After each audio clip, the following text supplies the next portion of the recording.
지금 국내 주식시장을 표현하자면 비정상에서 정상으로 돌아가는 국면으로 진입을 하면서 주가가 강하게 반등을 해 주어야 하는데 우크라이나의 지정학적 리스크로 인한 공포심리가 이를 다 막고 있는 모습입니다.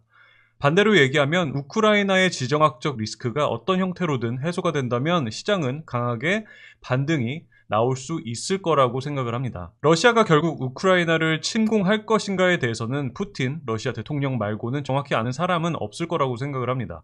그렇기 때문에 투자자로서 러시아가 침공을 할 것인가에 대한 예측을 통해서 무리하게 한 포지션으로만 투자를 하는 것보다는 침공을 할 경우와 그렇지 않았을 경우에 시장이 어떻게 움직일지에 대해서 생각을 해보고 그에 맞게 나는 어떻게 대응을 해 나갈 것인가에 대해서 생각을 해보는 게 더 합리적이고 건설적인 고민의 자세이지 않을까 생각을 합니다. 이 영상을 보고 계시는 대부분의 투자자분들께서는 이미 남은 현금 비중이 크지 않은 상태에서 많은 비중이 주식에 물려 계실 거라고 생각을 합니다. 그리고 아마 현재 이렇게 조마조마한 시장 상황에서 주식을 계속 가져가야 하는지 아니면 그냥 다 던져버리고 지켜봐야 하는지에 대해서 고민이 많으실 거예요. 먼저 만약에 큰 무력 충돌 없이 국가 간의 대화로 잘 마무리가 된다면 시장은 강하게 반등이 나오게 되겠죠.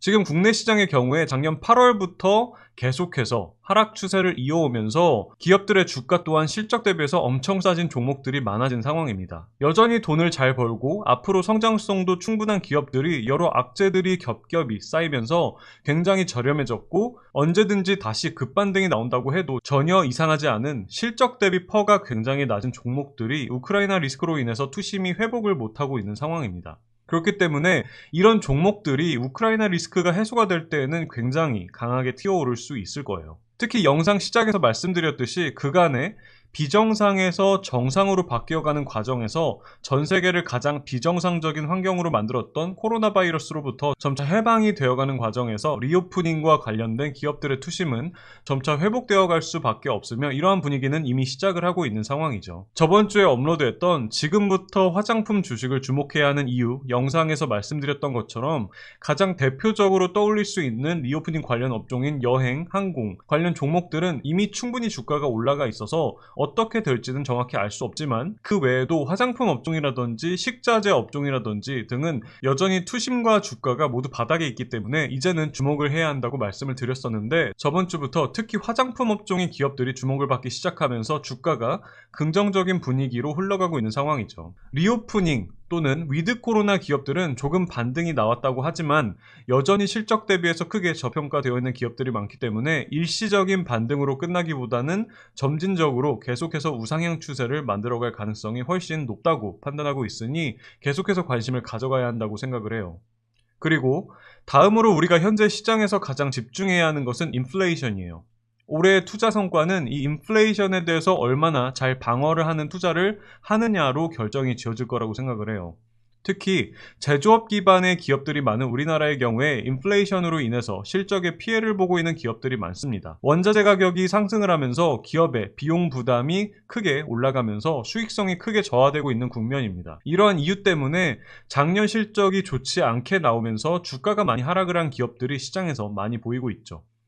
근데 여기서 우리가 조금 뒤집어서 반대로 생각을 해본다면 인플레이션 때문에 기업들의 비용이 올라가면서 피해를 많이 받고 그로 인해서 주가가 이미 많이 하락을 했다면 물가가 정상화가 되어갈 때에는 기업의 수익성이 다시 정상화가 되면서 주가도 다시 원래 가치로 상승을 할 수 있을 거라는 걸 알 수 있습니다. 그리고 여기서 조금 더 나아가서 기업들 중에서 인플레이션이 발생을 함에 따라서 이 기회를 틈타서 제품 가격을 많이 올린 기업들은 물가가 안정화가 될 때에는 수익성이 오히려 그 전보다 더 크게 증가를 하면서 호황기를 맞겠구나 라고 생각을 할 수 있겠죠. 대표적으로 음식료 기업들이 있을 거예요. 음식이라는 것 자체가 의식주에 들어가는 인간이 살아가는데 필수적인 부분이기 때문에 비교적 쉽게 기업들이 소비자들에게 물가 부담을 전가시킬 수 있습니다. 그렇기 때문에 작년 기사들에서 쉽게 찾아볼 수 있었던 것이 어느 음식료 기업이 제품 가격을 얼만큼 인상을 했다. 심지어 한 번이 아니라 몇 번씩 인상을 했던 기업들도 있죠. 이제 전 세계가 인플레이션과 싸워나가게 될 테고 이미 페드를 중심으로 전 세계적으로 금리 인상 기조가 시작이 되면서 인플레이션이 잡힐 것이라는 기대 심리와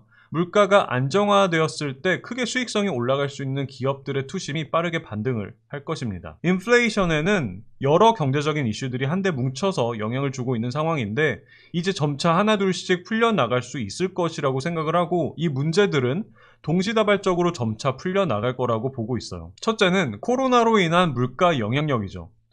코로나로 인해서 공급망 병목 현상이 생기면서 수요와 공급의 밸런스를 붕괴시켰고, 공급이 수요를 따라가주지 못하면서 물가에 큰 영향을 주었습니다.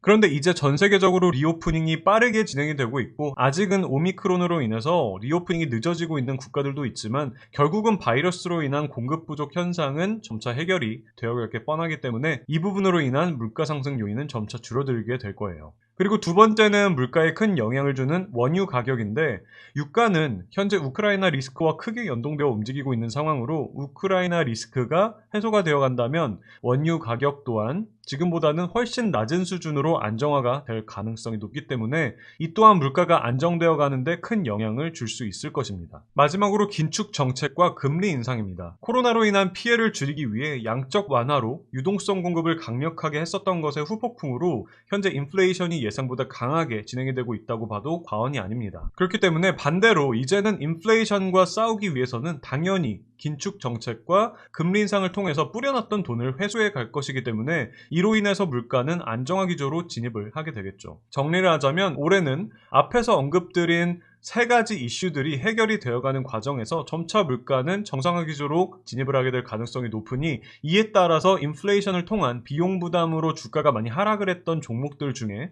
소비자들에게 가격 정가를 통해서 인플레이션 방어를 잘 해온 기업들에서 큰 수익의 기회가 있지 않을까 생각을 합니다. 자, 다시 우크라이나 리스크로 돌아와서 무력 충돌 없이 대화로 잘 마무리가 된다면 좋겠지만, 만약에 무력 충돌이 일어나게 된다면 어떻게 될까 생각을 해보면 다들 이미 생각하고 계시듯이 시장은 즉각적으로 반응을 하며 패닉셀이 나올 것이며 전 세계 시장이 모두 급락이 나오게 될 거예요.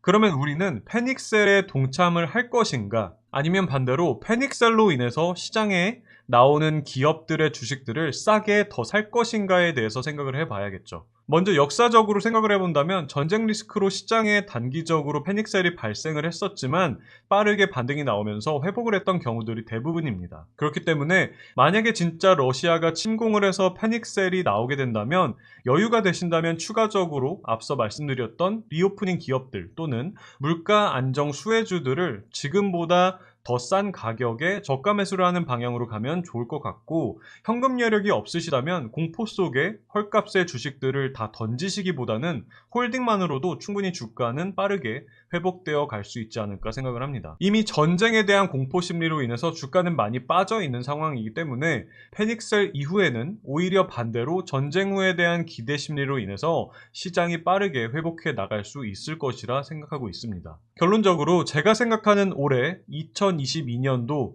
투자의 키워드 두 가지는 리오프닝과 물가 정상화에 따른 수혜주가 될 것으로 보고 있으며, 지금 이런 기업들 위주로 투자를 진행한다면 현재 우크라이나 전쟁 리스크가 크게 부각되고 있는 시점이지만 워낙 현재 주가가 많이 빠져 있기 때문에 비교적 큰 안전 마진을 확보하면서 투자를 할 수 있지 않을까 생각을 하며, 그와 동시에 정상화 과정에서 큰 주가 상승 모멘텀 또한 있지 않을까 생각을 합니다. 오늘은 올해 증시에 있어서 리오프닝과 인플레이션 그리고 우크라이나 사태에 대해서 우리가 생각해 볼 수 있는 시나리오들, 그리고 투자에 있어서 큰 방향성에 대해서 얘기를 해보았습니다. 앞으로 정확하게 어떤 식으로 주식시장을 둘러싸고 있는 상황들이 전개가 되고 해결이 되어갈지는 정확히 알 수 없지만, 적어도 현재 비정상으로 흘러가고 있는 부분들을 다시 정상화로 돌리기 위해서 전 세계의 시스템이 노력해 나갈 것이라는 것은 알 수 있습니다. 그렇기 때문에 지금은 전 세계의 시스템을 믿고 정상화가 되었을 때 주가 또한 정상적으로 다시 기업의 가치에 수렴을 할 수 있는 기업들에 주목을 할 때이지 않을까 생각을 하며, 이러한 추세는 단기적인 반등으로 끝나는 것이 아니라 생각보다 긴 기간 동안 추세적으로 움직여 나가지 않을까 생각을 합니다. 오늘 영상은 여기서 마치도록 하겠습니다. 투자 판단을 내리시는데 조금이나마 도움이 되셨다면 구독과 좋아요 눌러주시면 감사하겠습니다. 모두 성투하시길 바랍니다. 끝까지 시청해주셔서 감사합니다.